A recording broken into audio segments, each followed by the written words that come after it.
Hello, well it's Locktail 77 and we're still working our way through the 1960s, and today I'm doing a sangria. Now before you jump down my throat and tell me that the sangria isn't from the 1960s, of course it's not from the 1960s. In fact, it was drunk by the Romans in about 200 BC, possibly even earlier, and comes from the same sort of root origin as mulled wine and a whole range of other drinks that predate even the word cocktail. But it has so much to do with contemporary cocktail culture that we're exploring it here, and I'll give you a tenuous link to why it's in the 1960s shortly. Now everyone has a different recipe for sangria. It started out in the prehistoric or pre-Christian, if you like, times, with the Romans drinking Spanish wine with fruit and sugar and spices. And a lot of sangrias stick pretty close to that. In the Jane Austen era, in her novels where it refers to sangria, they hardened it in Europe with the addition of brandy, and quite often they would be having French wines, possibly even Italian wines or Spanish. But these days it's not really a sangria unless it's using Portuguese or Spanish wines. So I'm going to go as close to the origins as possible with this rioja. The full recipe calls for a bottle. I mean, this is basically a fruit punch instead of a cocktail. So if you start with a bottle of chilled rioja, if you can't get that, a Tempranillo or something of a similar sort of base to that. So you want something nice and fruity and fairly light. Get this open. So that's been cooled and that's ready to go. And I prepared my fruit earlier. Now you want to use seasonal fruit. You want it to be quite ripe. A little bit overripe is fine, but don't use stuff that you would otherwise throw out.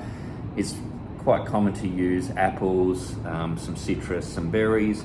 I've gone with some pear, some plums. I would have gone with peaches perhaps, but plums are in season, some blackberries and some raspberries.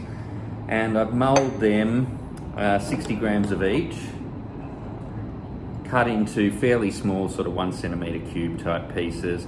I've mulled them for a few hours in 90 mils of brandy. I've unfortunately finished off my Hennessy cognac here. Orange juice, although I'm 180 mils of orange juice, although I'm actually using about little under 180 mils, about 120 mils of ruby red grapefruit. I'm looking for something a little bit more sour and a little bit more bitter. And also about, depending on your taste, 30 to 60 grams of brown sugar as well. So that's this concoction that's here. Let's see if I can get it in here without spilling. And you would either muddle this further, which I'm sort of doing here,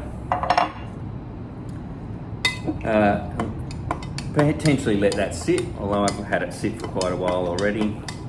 You want that chilled, so you want to add around about a cup, so 250 mils or 250 grams of ice in fairly small pieces. This is, in my case, I'm using about 2/3 ice and 1/3 frozen lime juice, also to add a little bit of extra taste here. Great thing about frozen lime juice is limes, when they're getting close to that point that they need to be used, you can squeeze them and freeze them, put them in the freezer just like you would regular ice, and then you've got a source material for so many great drinks and cocktails, or just some lime ice cubes in water. So there's all my sort of non-alcoholic ingredients with the 90 mils of cognac, and with that brown sugar as well. It smells really sweet and fruity. And then I'm going to add my red wine. I'm not going to quite get my 750 mils into this. This is really better made in a punch bowl, but this is going to give me what I need to demonstrate the cocktail. And having the brown sugar and some berries like blackberries and those things really can darken it up. And I think, you know, there's a white wine version of sort of pale sangria around. There's light sort of rosé types, but I quite like it to be deep and rich, very cold. I mean, the reason for the 1960s connection is in the Spanish area of the 1964 World Trade Fair in New York, they were serving sangria, and it was a real hit at the World's Fair in 1964.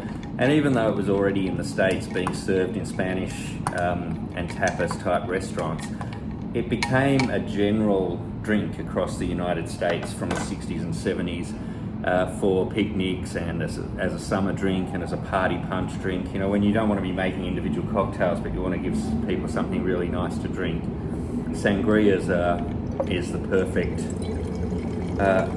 perfect sort of drink. Now you can serve this in a wine glass, you can serve it in a rocks glass, you can serve it in pretty much anything, and you can serve it mulled, like a mulled wine without the fruit. But I think one of the really great things about sangria is to have some fruit to actually dodge and to chew on at the end. Add as much fruit as you want for your taste. It's in a more modern sort of palate, we take those sort of things out, but I think sangria is one of those sort of things that you want to have in a sort of rustic way. So here's it's almost winter in Sydney, but and cold enough for a fire. But today, Sunday the 1st of May, we actually had a pretty nice day. Probably the last chance for the season to get into a sangria. Cheers.